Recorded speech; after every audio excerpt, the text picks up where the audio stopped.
Welcome to This Explainer. Today, we're tackling a topic that usually comes with a ton of emotional baggage, and that is debt.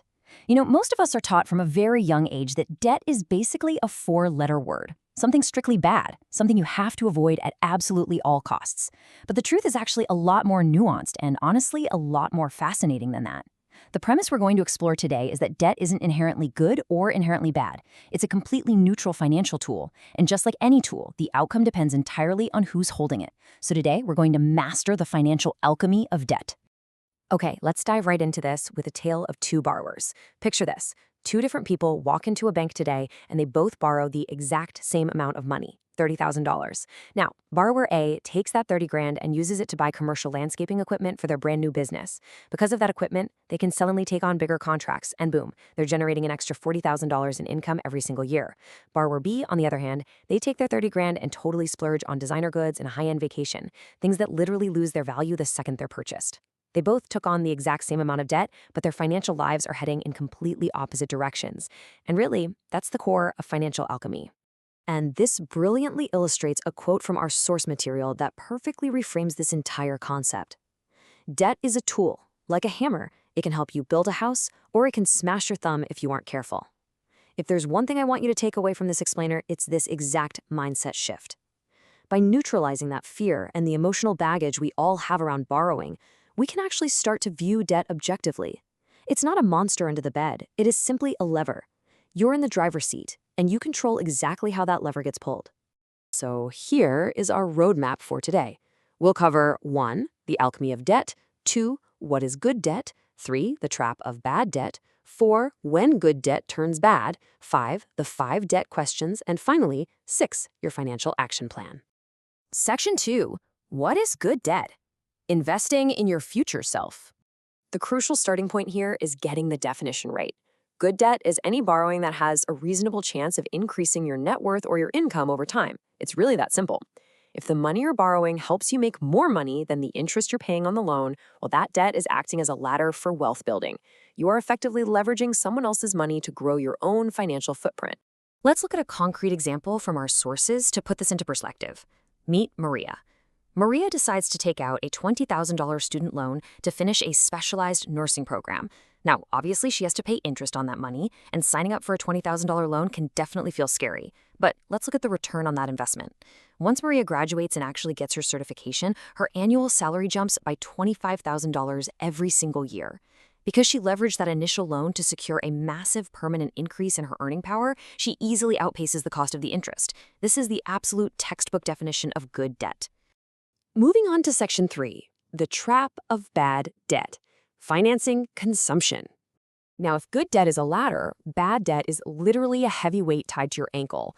Bad debt is defined as borrowing for things that quickly lose value or things that don't generate any income whatsoever, all while charging you a wildly high interest rate. When you finance non-essentials, so think luxury shopping sprees, a car that's way outside your budget, or putting a holiday on a credit card, you are actively destroying your wealth. It just drains your monthly income without providing a single dime in financial return.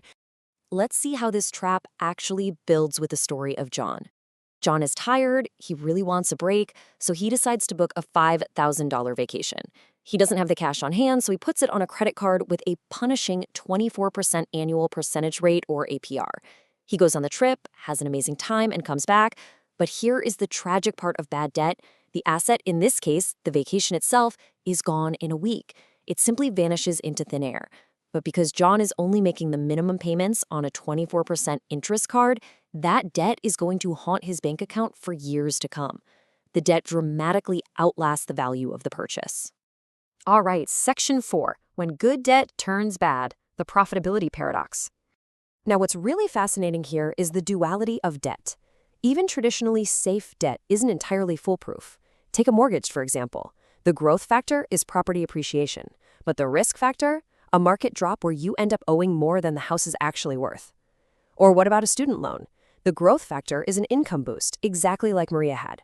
But what if there's no salary increase in your chosen field after graduation? Suddenly, that loan isn't generating a return at all. And a business loan relies on a solid return on investment. If you have a flawed business plan and those profits never materialize, that so-called good debt instantly turns toxic. The sources make this incredibly clear.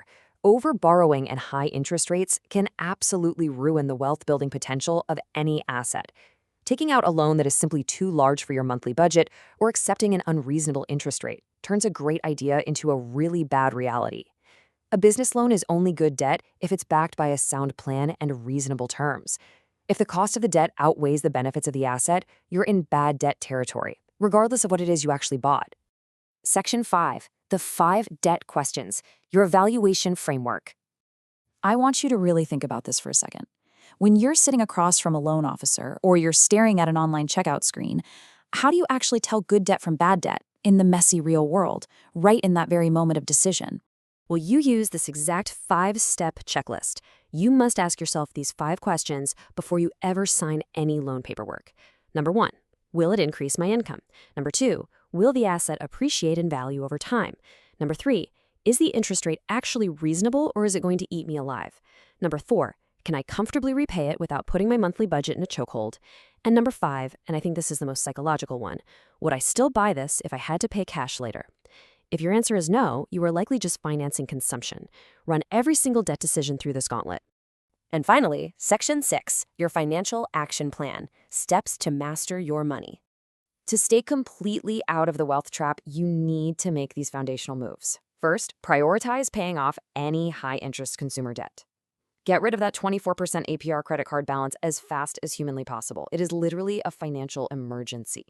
Second, build an emergency cash fund. Why? Because when life happens, and trust me, it will, an emergency fund prevents you from being forced to take on bad debt just to survive. Third, only borrow with a very clear, defined purpose. Always shop around and compare those interest rates. And finally, focus your borrowing power exclusively on assets that produce income or appreciate in value. Now, I want to leave you with one final provocative question to ponder. We hear all the time about real estate being the ultimate wealth builder, right? But based on everything we've covered today about market risks, interest rates, and overborrowing, is a mortgage always a good idea? I'll let you think on that one. Use the 5-question framework to find your own answer. Thank you so much for joining me on this explainer. Keep questioning, keep learning, and I'll see you next time as we continue to unpack the fascinating world around us.